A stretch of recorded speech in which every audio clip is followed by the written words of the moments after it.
Amsterdam in het fantastisch mooie Manhattan Hotel en we zijn hier voor. Ja, de nieuwe Call of Juarez, de Cartel. En zo meteen krijgen we een first look. Dus cowboys, cowgirls, neem je pistool vast in je rechterhand en je shotgun in je linker en bereid je voor Call of Juarez, de Cartel.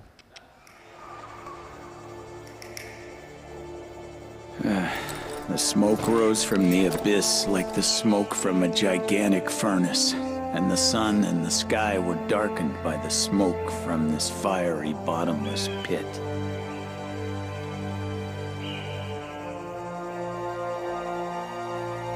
What are you talking about, detective? They're coming. Naast me staat Blaze, de projectcoördinator van Techland. Hi Blaze, how are you? Hi, I'm fine, thank you. We just saw Call of Juarez, the Cartel. It looks nice. Yeah, I'm glad you think so. We're very excited for this new game. So, should fans be worried about the term modern western? Absolutely not.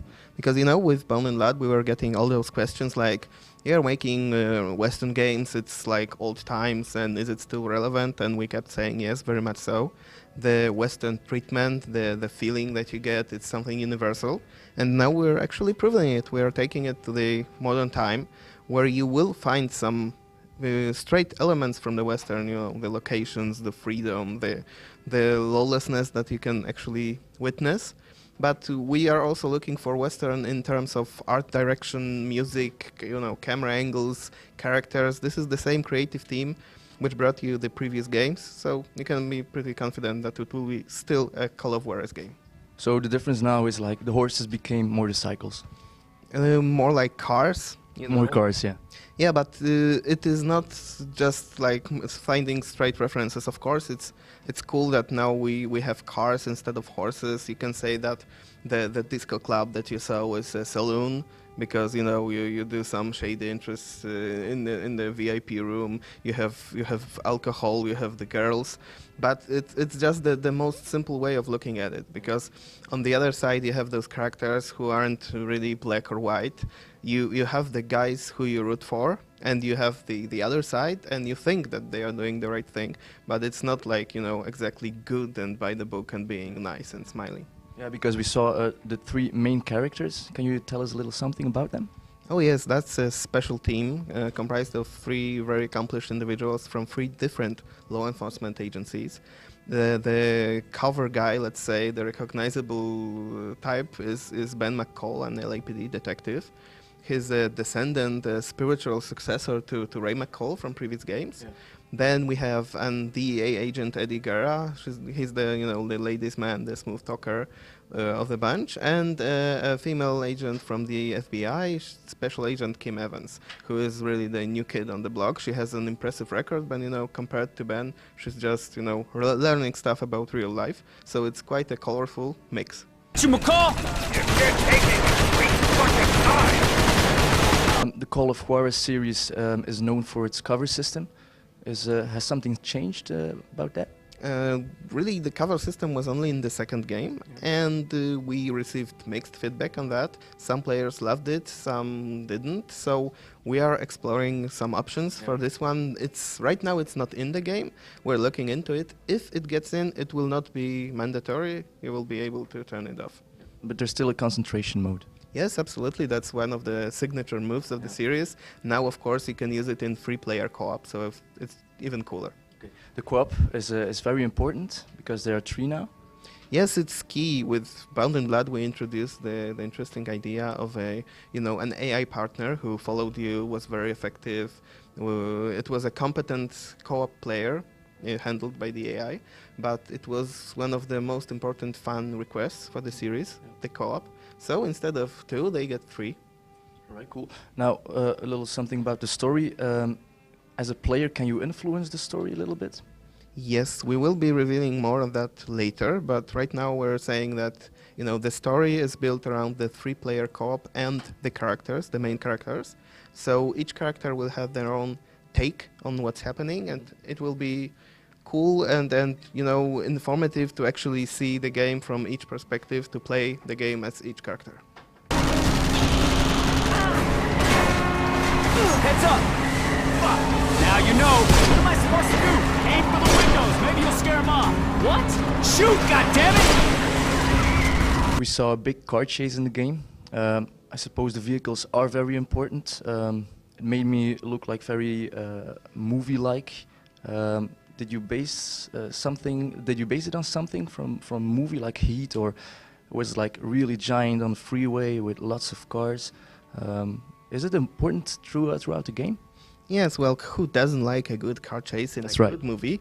So yes, of course, it's not like some other games, like it's half driving game, half shooting. No, the cars are tools, like best friends, like the horse was for a cowboy, but really this time you use them to move around quickly, to catch the bad guys, to change the location, to get to somewhere, and you will use them when it makes sense from the story perspective. But yes, we are calling the game, a roller coaster, and being able to jump into a vehicle for a high-speed chase on the highway is certainly very nice for that.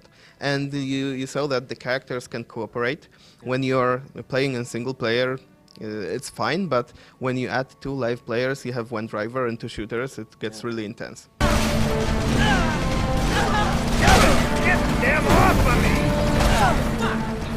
Zo, vandaag hebben we dus de nieuwe Call of Juarez, de Cartel, even kunnen testen. We hebben daar een interview mee gehad met Blaze, de producer. We hebben ook een demo gekregen, dus we hebben heel wat nieuwtjes kunnen opschalen over die Call of Juarez.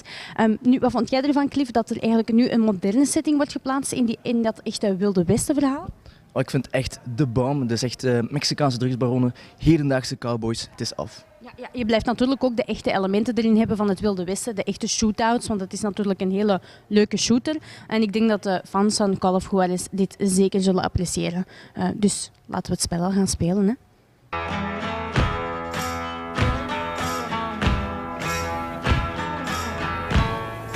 Times have changed since the Old West, yet nothing's changed.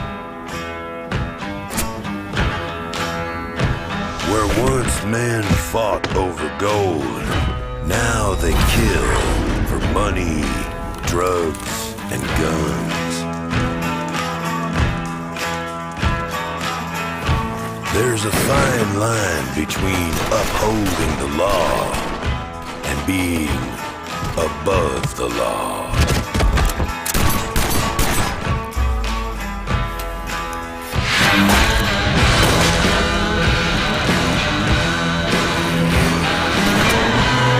Cartels are the new outlaws.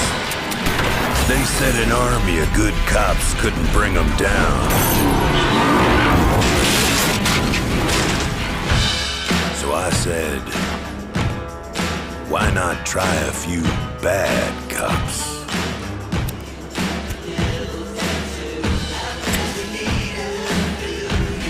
Welcome to the new Wild West.